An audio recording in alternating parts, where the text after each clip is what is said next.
semua, jumpa lagi bersama saya, Evrilia Damayanti. Nah, bagaimana kabarnya? Saya harap semoga sehat selalu ya. Nah, di video kali ini kita akan mengupas tentang kaidah kebahasaan proposal. Nah, materi kali ini adalah kelanjutan dari video sebelumnya mengenai proposal. Oh iya, materi kali ini juga saya ambil dari pelajaran kelas 11 semester 2. Jadi kalau kamu sudah kelas 11 silahkan simak ya. Sesuai dengan judul video kita hari ini yaitu kaidah kebahasaan proposal.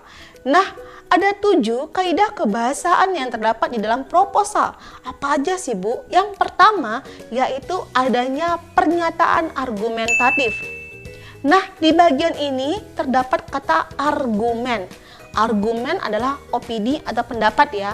Nah, bagian ini biasanya berisi mengenai pendapat atau opini si penulis.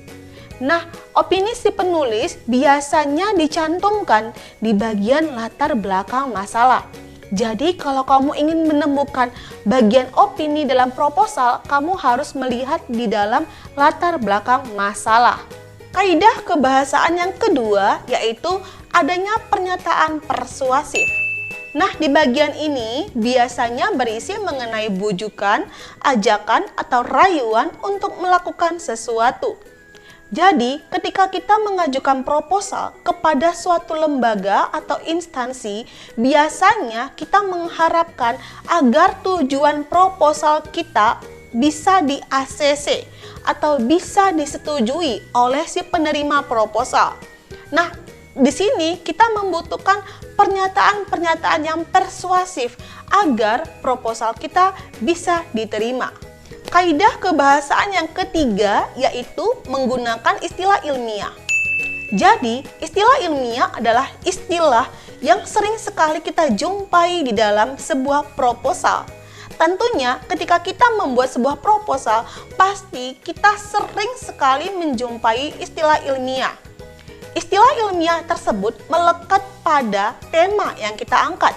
Misalnya nih, kalau kamu mengangkat sebuah tema yang bertemakan budaya, berarti istilah ilmiah yang bisa kamu cantumkan seperti gamelan, seruling. Nah, itu merupakan istilah-istilah ilmiah yang bisa kamu cantumkan.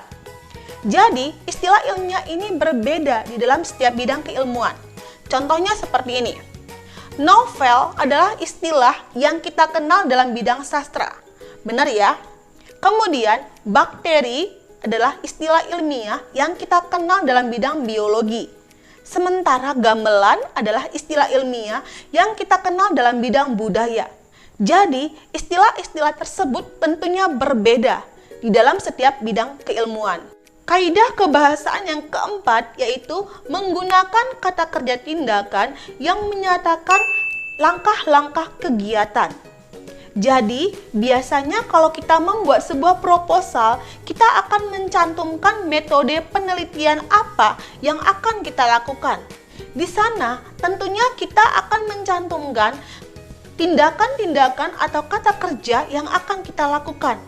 Misalnya nih, membuat, mengisi, mengobservasi, menganalisis, mengamati, mendokumentasikan. Nah, itu merupakan contoh kata kerja tindakan. Paham ya? Kaidah kebahasaan yang kelima yaitu menggunakan kata-kata yang menyatakan pendefinisian. Nah, di sana ada kata definisi. Definisi adalah arti. Jadi, kalau kata definisi biasanya ditandai dengan kata yakni, yaitu, ialah, merupakan, adalah. Nah, itu merupakan contoh dari kata definisi. Kaidah kebahasaan yang keenam yaitu menggunakan kata-kata yang bermakna perincian. Jadi, ada makna perincian yang bisa kita cantumkan di dalam proposal. Biasanya, makna perincian tersebut ditandai dengan kata. Selain itu, pertama, kedua, ketiga. Nah, bagian-bagian itu bisa kita cantumkan di dalam proposal. Kaidah kebahasaan yang terakhir yaitu menggunakan kata-kata yang bersifat keakanan. Bagian ini berisi mengenai sesuatu yang belum terjadi dan akan terjadi. Biasanya bagian ini ditandai dengan kata akan, diharapkan, direncanakan. Nah, itu merupakan contoh dari keakanan. Paham ya? Baik, sekian pertemuan kita hari ini mengenai kaidah kebahasaan proposal. Nah, kalau kamu ada pertanyaan, kamu bisa mengajukan pertanyaan di kolom komentar ya. Nah, kalau kamu baru menjumpai channel saya mohon dukungannya untuk like, comment, share ke sosial media kamu, dan jangan lupa nyalakan tombol lonceng agar kamu mendapatkan notifikasi video terbaru saya. Terima kasih.